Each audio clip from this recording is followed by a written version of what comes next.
Nothing can be more frustrating when you sit down to watch one of your favorite programs on A&E and you run into issues streaming it. Well, in today's tech video, I'm going to show you how to fix A&E App if it isn't working on your LG Smart TV.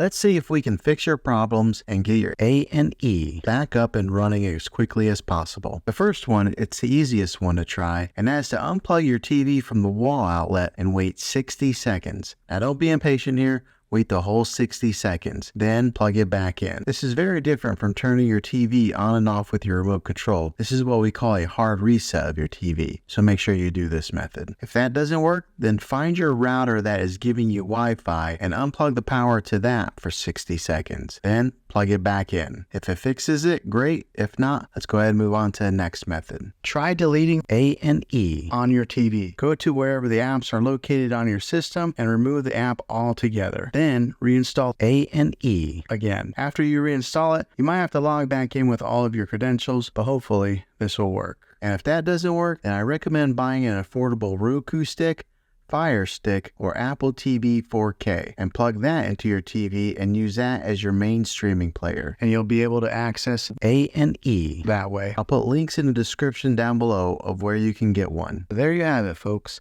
If this video was helpful, go ahead and click a thumbs up on it.